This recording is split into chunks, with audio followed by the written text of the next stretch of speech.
Hello दोस्तों, स्वागत है मेरे YouTube चैनल अक्की की पाठशाला में। तो आज लेखपाल सीरीज में ग्रामीण जीके का दूसरा पार्ट है। तो आज हम लोग ग्रामीण जीके को कवर करेंगे अपने दूसरे वीडियो में। तो चलिए शुरू करते हैं।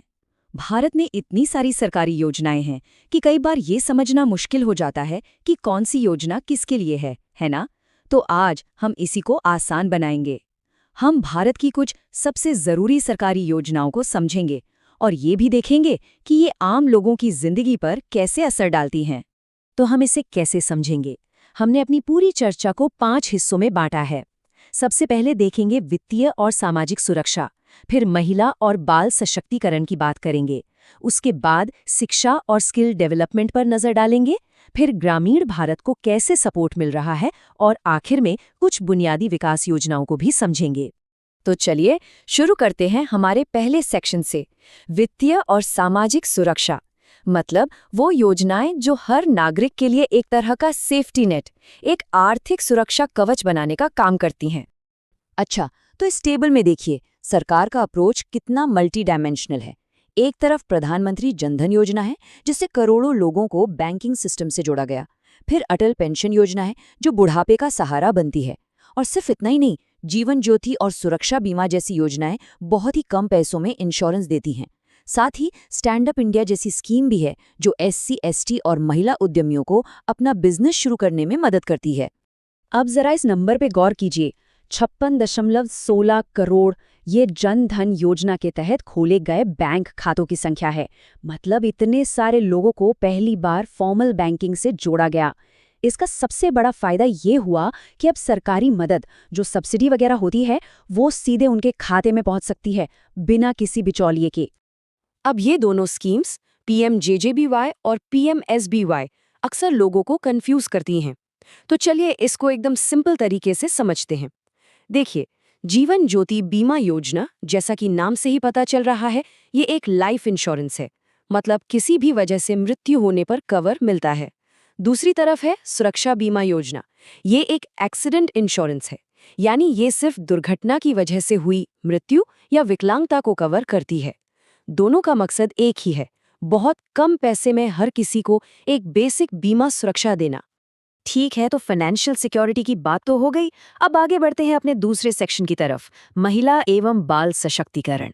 देखिए, किसी भी समाज की तरक्की का अंदाजा इसी बात से लगाया जाता है कि वहाँ महिलाएं और बच्चे कितने सुरक्षित और सशक्त हैं।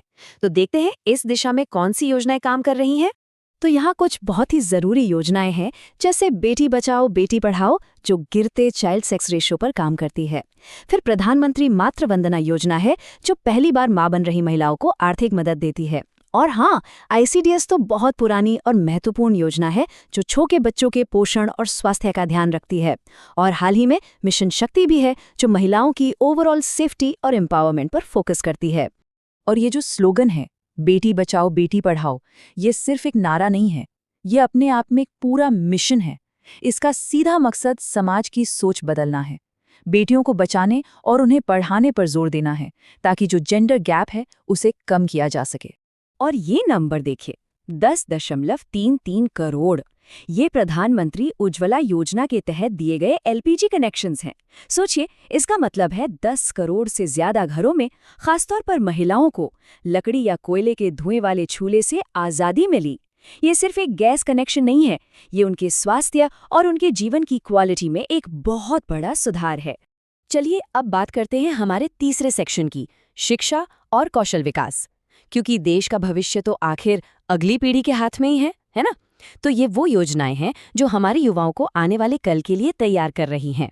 तो एजुकेशन सेक्टर में काफ़ी कुछ हो रहा है। जैसे PM श्री स्कूल योजना के तहत करीब 14,500 स्कूलों को पूरी तरह से मॉडर्न बनाया जा रहा है ताकि वो नई एजुकेशन पॉलिसी के मॉडल बन सके। फिर जो मिड डे मील स्कीम थी, अब उसका नाम PM पोषण हो गया है और इसका फोकस बच्चों के न्यूट्रिशन पर और भी ज़्यादा है। और समग्र शिक्षा अभियान तो है ही, जो प्री स्कूल से लेकर 12वीं तक की पूरी स्कूलिंग को एक साथ देखता है। ये एक बहुत ही अनोखी योजना है, उन्नत भारत अभियान। इसमें क्या होता है कि जो बड़े बड़े कॉलेज और यूनिवर्सिटीज़ हैं वो अपने आसपास के गांवों को गोद लेते हैं, कम से कम 5 गांव, और फिर ये इंस्टीट्यूट्स अपनी नॉलेज और टेक्नोलॉजी का इस्तेमाल करके उन गांव के विकास में मदद करते हैं। मतलब किताबी ज्ञान को जमीन पर उतारने की ये बेहतरीन कोशिश है ये। और इस पूरे प्रोग्राम को आईआईटी दिल्ली कोऑर्डिनेट करता है। ठीक है, तो अब हम अपने फोकस को शिफ्ट करते हैं ग्रामीण भारत की ओर। बात करेंगे उन योजनाओं की जो हमारे किसानों और कृषि क्षेत्र को मजबूत करने के लिए बनाई गई हैं, जो सही मायनों में हमारी अर्थव्यवस्था की रीढ़ हैं। किसानों के लिए सरकार का सपोर्ट सिस्टम काफी कॉम्प्रिहेंसिव है। देखिए, एक तरफ पीएम किसान योजना है जिससे किसानों को हर साल 6,000 रुपए की सीधी मदद मिलती है।